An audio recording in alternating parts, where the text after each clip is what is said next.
Good afternoon everyone. Now I am going to teach breathing and exchange of the gases. So we will discuss this chapter. Okay. Breathing and exchange of gases. What do you mean breathing? Breathing means exchange of the oxygen and carbon dioxide. It is called as breathing. Then what do you mean by respiration? The process of breakdown of the food to release energy. It is called as respiration. So, breathing includes inhalation as well as exhalation. Inhalation of oxygen, exhalation of carbon dioxide. It is called as breathing. So, let us discuss different type of organs, different type of respiratory organs, how the different type of organisms will respire. So lower invertebrates, sponges, coelenteroids and flatworms, they will respire through the simple diffusion through their body surfaces. Earthworms, they will exchange their gases through moist cuticle. Insects through tracheal tubes, network of tubes. Aquatic arthropods along with mollusca, they respire through gills. Fishes, they also exchange their gases through gills. Terrestrial form birds, amphibians, reptiles, mammals, they will exchange their gases through lungs. So in arthropods there are two different types, that is terrestrial form as well as aquatic forms. Aquatic forms exchange their gases through gills, whereas terrestrial form exchange their gases through lungs. Okay, you have to remember in arthropods aquatic form as well as terrestrial form. This is very important for the NEET. So we will discuss another one more thing, that is amphibians. Amphibians means, actually we will see for amphibians example, that is frog. They will respire through three different types.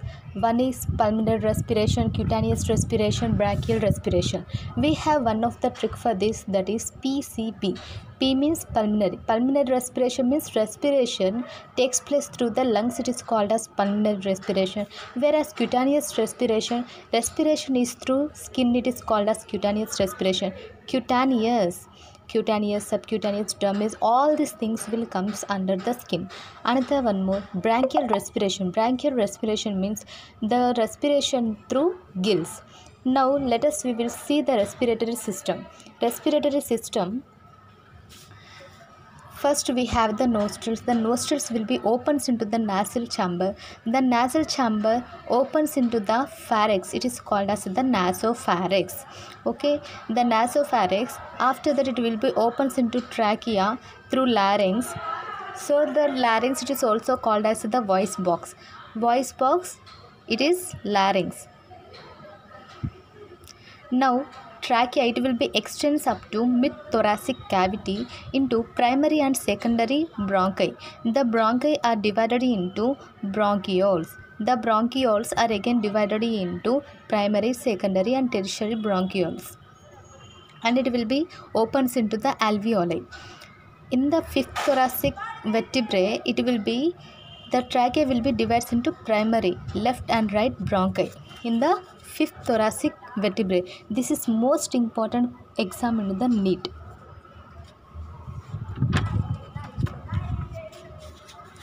Now we will see through diagram.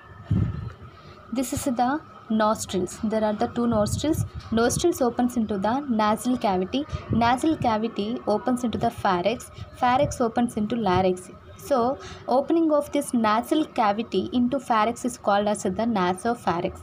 Opening of this pharynx into the larynx is called as the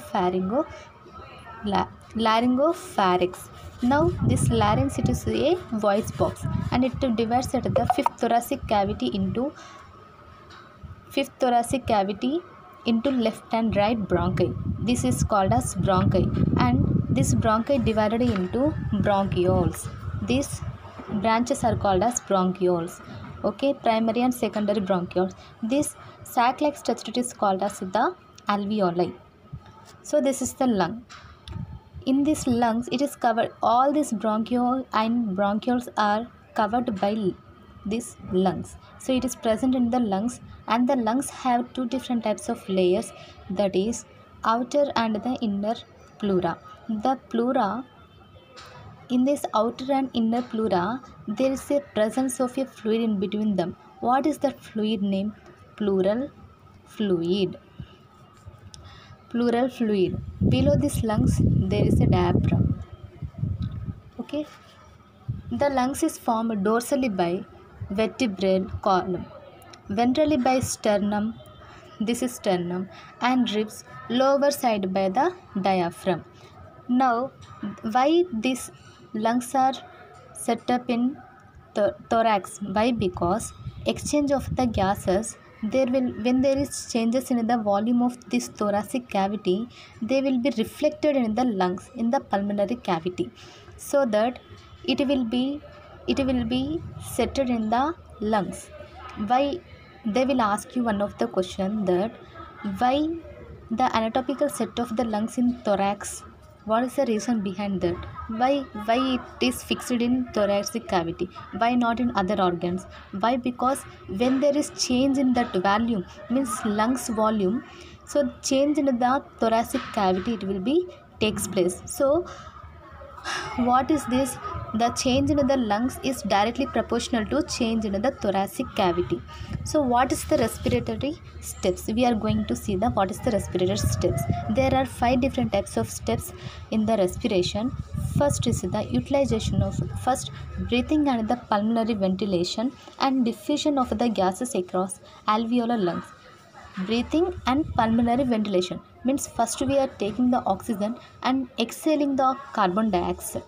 Okay, next diffusion of the gases across alveolar membrane, where these gases are going in the alveoli, sac like structure. It is in the sac like structure, it is exchanging in the alveolar.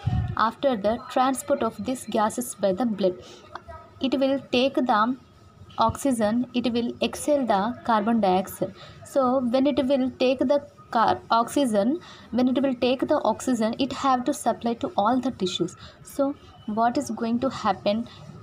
It will transport to different types of tissues through the blood.